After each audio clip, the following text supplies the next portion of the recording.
Yes, Welcome, everybody. Bill's talking about you already. This is a session number 8 or 9, something like that. 7. Something like that. So, welcome, everybody. I see some faces that haven't been on in a while. William, good to see you. Good to Um, see you. we are on session, whatever you just said. Today I want to talk to you about a couple things. You know, a lot of you guys are realizing that it's the self-improvement process that is the most valuable, not the money, and it's like a secondary result to make money. So I want to talk a little bit about that on a little higher level than what you may have talked about before. And but before that, I want to do a little promotion. Some of you have already bought tickets to come to the live event. I would love to see you guys there. All of those of you that can come. We're planning on a second one in St. Paul. Uh, Hey! So we got that already pre-scheduled. I'm talking to the Hilton over there at the airport. Um, so we'll get to see some of you guys that live in that area. Those of you who can make it to LA, that's great. I would love to see you there. I'm going to be there for 5 or 6 days, even though it's a 3-day event. So anybody who can get there early, we can hang out, spend some time together. Um, the number one thing in our profession that gets people active in making serious or significant amount of income is events. I've never been an event guy. I don't like the hype in the sense. I'm a worker. You just show me what to do and I go do it. My personality type is don't waste my time with an event. But that's not all the other personality types. Most people really are inspired by and connect when you send them to events. Events is the number one way to get people into the serious income. They say by the time a person goes, they can actually watch a person's income grow by the number of events that they go to. And the $1 million earners usually make it to the eighth or ninth event, and so it's pretty phenomenal. So I would love for you guys to promote the event for your people, to get them active. We're also going to be doing that thing that you and I have talked about. Most of you guys have talked about us making a team video together and promoting personal mentorship. But there's just something about that personal connection, that pop that happens when you're around a group of people who are like-minded, just like this group. I mean, you guys are, I can see already some of the energy that you guys have off of each other. Some of the things that we get as we're watching other people learn is an interesting dynamic of leadership and growth. So promote the event. We've only got 24, 25 tickets. I don't know. We only got to get 25 tickets left for the event. I only promoted it to our Unlimited Profits crowd, and half the tickets sold out. And so the other ones, we just started promoting it on Facebook. So you probably want to take those links. Pretty nice little page that we built. Get people to the event. I'd love to see some of your people there. Your people first, you guys first, and then your people second. Love to help you build your team. So best way to do that is to get them in front of me and Robert. Let's motivate them. So enough with the sales pitch. I want to talk to you about leadership. As you guys grow and become inspired, the natural effect of inspiration is leadership. It's an automatic cause that you can't contain. It's like having $100 million in your pocket, and you see somebody who's struggling financially. It's the same way when it's personal growth. That when you've learned some things and you have a certain amount of freedoms or a certain amount of wealth of knowledge, one of the things that you realize is that there are very few people who are listening. There are very few people care. That's the reason that they're in the state that they're in. But you're looking for those people. That your leadership is looking for people to lead. Now, I always told people for years in leadership training that to know if you're a leader or not is look behind you and see if anybody's following. So if you don't have a group of people following, if you put a post out there, if you say something and people don't jump on it, then you've got some work to do. You got some work to do on your believability, on your leadership skills. You're saying something wrong, you're doing something wrong, and it's really hard for some of you guys to figure out what that is unless you can have somebody who's honest, who'll speak into your life and say, well, this is what people are seeing. They're seeing that you're not genuine. They're seeing that you're scattered. They're seeing that you're bouncing from program to program. They're seeing that you're too angry. You got this political agenda or social agenda on your website. There's actually something that you're saying in your social engagement that causes people not to trust you, not to want to follow you. And so the question for you guys, this is going to be one of the hardest questions I ask you. Get out your pencil and piece of paper and write down this question. This might hurt some of you. It's going to sting a little bit, but I'm at least give you a little warning. Get the pencil and piece of paper out and ask this question to yourself. And don't answer it right away. You might know the answer, but why would I want to follow you? And ask that question not just from your perspective, but from the people you know, as if they're asking that question. Why would I want to hang out with you? You know, what is it that you might have? What character traits, what strengths or abilities are you going to give out to cause people to hang out with you? What is it that you're going to develop? Now, you don't have to be perfect in all arenas. You don't have to be perfect in your social communication, in your intellectual communications, in your IQ, EQ, SQ. You don't have to be completely built up in those arenas. You can find the one thing that you're primarily gifted or voiced in and start building in that one arena. I call it the Einstein effect. Einstein was dysfunctional in 99% of his entire life. He was dysfunctional in communication. He was dysfunctional in a job. He was dysfunctional with relationships. He couldn't comb his hair. He didn't tie his shoes. The guy was just a mess. He didn't communicate very well. He was not very good at mathematics, even by his own confession. You know, the guy was definitely messed up. But he had that one thing. He had that one thing that opened the door, and he started to learn and develop other things as he went along. He began to influence people with the one thing. And we all seem to have a thing that when I get with a person, I try to first help them find out what is that thing in you that's amazing. You know, that's my number one phrase is I'm amazing. Amazing, wonderful, and terrific. I even carry these little stickers around. I give them out to people. You know, I always give them these little stickers to tell them how amazing they are, because each person has an amazing. We have to help you find your amazing, and that's the thing you want to promote. You want to sell your amazing. So what happens with a lot of people, and I'm going to not name names, some of you might know these people because they're on my Facebook profile. Some people are what we call the obnoxious aggressive, which was very typical where I grew up. I'm New Jersey, Sicilian, Italian, and everyone was obnoxious aggressive. Didn't matter if you were a 5-year-old little girl or a 90-year-old man. Everybody's like, hey! Everybody's yelling and screaming, waving their hands, you know, swearing at each other. It was like everyone had the same personality trait. But, you know, people who have that tendency to blurt out stuff, who just say, you know, they have no pause between stimulus and response. There's no pause between stimulus and response, which makes us like animals. The thing that distinguishes us between the animals is we human beings have a pause between stimulus and response. Even if it's tiny, the tiniest little pause makes you a human being. What you fill that space with and how you build that space into a longer space causes you to be a person of character. So I want you to start thinking about your life. What am I going to fill that space with to cause me to influence other people? There's this thing.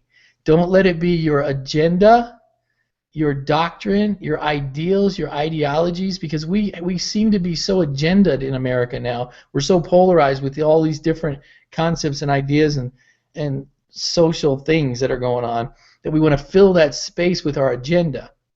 What you need to fill that space with is influence, leadership, character, strength. You want to say things in that space because, first of all, you're not convincing anybody anyway by spouting out your opinions. You want to fill that space with inspiration. You want to speak into their divinity. You want to speak into their voice. You want to speak into helping them, encouraging them, funding them, financing them, assisting them, building them, speaking into good so that they'll trust you, know, like, and trust you. Take that space, the stimulus. When an animal sees food, it eats food. There's no response between one or two. It doesn't consider. There's no consideration. That we are given, and I'm going to use some spiritual principles here, we're actually given in every arena of spiritual training, we're given a command or a way or a teaching that says we place something in between our stimulus and our response. And you know, when some people pray over their meals, when that guy who walked on water, what was his name? You know that guy. The guy who walked on water, before he ate, he paused and he put eternity. What he did was he embraced his relationship with his Father, and he drew it down, and he placed the relationship with the Father in between his food and his eating. And what he did was a very Hebrew way of thinking, is he caused the mundane to be holy. He caused the temporal to be eternal by using that space and filling it with an eternal concept. Now, the eternal concept that I want to help you fill it with is leadership. I want you to take the human being that's in front of you and pause your agenda, because 99% of our agendas are wrong. We only had it handed to us, and our brainless mentality that's been trained by our American way, because we didn't actually think it through, most of our agendas are at least mostly wrong. So instead of filling it with agenda, fill it with goodness, fill it with kindness, fill it with love, fill it with help in that person's life. That if you become a person that is always enthusing other human beings, always adding to other human beings, you will build a place of leadership where you will eat off of that relationship. That as you build a community of people that know, like, and trust you, you can reach into it for friendship, for fellowship, for communion, and finance. That all the things that we get in extreme abundance comes from you being a person of influence. And the way that you develop that thing is to cause your pause to be greater. Here's one of my favorite verses of wisdom. It says that you will know a wise man by his few words, and a fool is known by his abundance of words. That when you go to a party, that guy that's always talking, you don't even have to ask him what his IQ is. He just told you. The same way with the person who's sitting quietly, watching and observing and waiting for his moment to say something of profound influence. That person is wise because he realizes that in the abundance of his words, there is no fruitfulness. He's scattering his seeds with such rapidity, with such abundance, that there's no place for them to land. That people have actually become a defense mechanism. They're like, oh no, don't say any more. Your words become defensible. And so if you become a person of pause, if you become a person of kindness, if you become a person of influence, that is what makes you a leader. Influencing other people for their betterment is what makes you a true leader. Now, some people define a leadership by anyone who's influencing other people. You know, someone who is banding together an angry mob, by my definition, is not a leader. Just because you're influencing people, my definition of leadership is more of a divine purpose. It's something that you're causing them to become greater, that they are becoming influencers, that they are becoming leaders. And so use that pause to ponder and think of what is best for that person. You may, in many cases, be promoting something with them that has nothing to do with you right away. You promoting a business idea for them, or you promoting a time of counsel or a time of conversation or a time of consoling that has nothing to do with your finances, but you're building into that relationship. So take that momentary pause. It's a different way of thinking about things. It's basically a Sabbath concept. It's the pause. That we pause to cause a moment of time to become beneficial for more than the moment. That we look into our moments and see how many of them we can turn them into eternal moments. How many can we invest in a person's life that will be a pop for them? Because a pop, once you change a person's mind, it's a seed of greatness. It's a seed of truth, a seed of revelation, a seed of change that causes a person to be transformed. It'll actually start working in their mind and transforming them for years and years to come. That a person, once they're transformationally touched, once they get that pop, you will transform not only them for the next 10, 15, 20 years, but you can be transforming their family and their marriage and their children. There's something about truth that sets a person free. Not ideals, not good, warm, and fuzzy feelings, but a truth will set a person free, not truths, not finances, not anything but true leadership, true influence that is based on truth. And the only way for you to find those things is to separate yourself from your agenda. I was talking to somebody today. They're from India, and they had all these beautiful pictures of India. You know, if you've ever seen the Indian religion, they're full of color. They got the Krishna and the Bhagavad Gita and all of the stories of Krishna, and they tell all this story, through picture and color and gold and all these things. And I asked them, have you ever questioned your heritage belief system? Do you believe what you believe because it's a heritage for you? I wasn't telling them whether it was or wasn't true. I was asking them to find out for themselves if it was true. Because most people inherit a belief system. They inherit what their mom and dad told them or what they learned in school or what they learned in their culture. And you can see, if you look at a map of world religions, you can actually see huge masses of people following this religion and then a huge mass of people following this religion, and they believe what they were told. That it shouldn't be that way. We should believe what is true. And the only way to find that out is to separate yourself from agenda, separate yourself from your current culture and your ideas. I'm actually getting way too deep for you guys. I've just transformed into philosophy class. I should be staying on business. But separate yourself from your ideals and use those moments to fill it with truth. And the best way to do it in the beginning is truth doesn't have to be deep side of the pool stuff. The truth that you can do and learn doesn't have to be deep philosophical ideas. It can be kindness, self-sacrifice, and true love. That if you'll truly love a human being and help them, you can find the core foundation of what is true. As human beings, it's something that separates us. It's the primary thing that separates us from the rest of creation. The rest of the animal kingdom is this ability to self-sacrifice, love another person, that we give to them without any immediate need or return. So you can start finding truth with that foundational principle of caring and giving and self-sacrifice, and try to outgive every friend that you have. Try to outgive every relationship that you have. If you ever get into business, you want to outgive your customer. You want to over-deliver. You want to promise something and then over-deliver, both in time and finances. And it's amazing how that will be fruit for you, that you can eat off of that tree. The substance of over-giving in a relationship is something that will feed you for generations to come. It's amazing. Most people don't ever get there because they're so selfish. They want to trade. Well, I'll trade you my kind act for another kind act. And if I'm going to do 10 things for you, then I'm going to expect at least one in return. You know, well, I helped you move 3 times, and when I tried to move, you didn't show up. I'm never going to help you again. You know, that whole trade and give and share thing. If you're going to be a person that's going to learn this place in true leadership, that you're going to just give, you're going to give without cause, you're going to give without end, that there's never going to be a time when you say, okay, I've given too much. You're just never going to say that.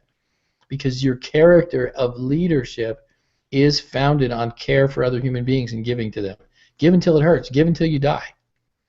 It's the character trait that will feed you for generations. Your example will feed you in your old age. Your example, giving till you die, will feed you as your kids give to you when you die. They're going to see that Dad was such a giver that they're already going to start caring for you in return. Now, we don't do it for that reason, but I'm saying that this is a beneficial. If you cast your bread on the water, it's going to return to you after many days. It's one of those principles of what some people call, you know, return on investment. Return on investment can be spiritually based. It can be like karma. You know, some people use the word karma. You know, you send it out there and it comes back to you. This is one of those principles. Not everything we send out there comes back to us. We don't always get kindness or judgment, the things that we deserve, good thing. But in this case, this is one of those foundational principles that if you'll start doing it, try to outgive other people and watch the response. Sometimes it takes a little while because people aren't used to it. They don't trust you. They're like, you know, he's got some agenda. You know, you start giving to somebody, they're already looking for the sales pitch. Give without a sales pitch. And watch, they're actually going to try to find a way to buy something from you. They're going to try to find a way to give back. It's just reciprocity. It's one of the 7 triggers to human engagement. If you guys haven't seen that yet, that's a video series that I did. It was just 4 or 5. One of the things is reciprocity, that if you're giving to other people, it's one of the keys to getting something in return. So outgive. Don't just outgive the people who are less than you. Outgive your mentors. Outgive your parents. Outgive the people in your life who you don't even consider as needing giving. Give to every single person. You know, one of the things that most people in my profession suffer is they never get words of affirmation. They never get anything back in return. That we have 10 people that we give to, we pour our lives out to, and almost no one ever comes back and says thank you. I'm not asking you guys to thank me because I'm getting thanks enough. I'm not trying to sell you on the thank Bill when this is over. I actually get thanks enough from doing this. This is my value. But it is true that as we give and as we're continuing to pour our lives out for other people, and we outgive almost everybody we know. Very few people will actually give. Now, if you're mature enough, you realize that they will then in return give to other people. Because I'm seeing people that don't necessarily give back to me, but they're givers to everyone else in their life, that they've actually given, and they're actually learning that principle. So as you start giving, don't expect it. Just don't expect it to come back from that person. You know, that's not the reason that you give. So 21 minutes. Got a lot of information for you. Ask yourself that question. Why would I want to hang out with you? Find out what that core belief system is. Stop trying to convince people. Stop trying to convert people. Stop trying to sell people. Find what your divine is. Find out what your divinity is. That's one of the things that we should probably talk about next time we talk, is what is your voice? What is the thing? What is your Einstein? What is the number one thing that people are inspired by or should be inspired by from you? Now, some people should be inspiring. Some people should be inspiring other people, and they don't because they're scared. People don't realize what the situation. They don't realize what their thing is. You know, whether they're singing and they're scared to sing, or speaking and they're afraid to speak, or teaching and they're afraid to teach. You know, whatever. You might have a hidden talent that you're afraid to let go of. We can help you get unstuck and do that. So 23 minutes. We got the call done. I'm going to stop the broadcast and open it up for Q&A if you guys have any.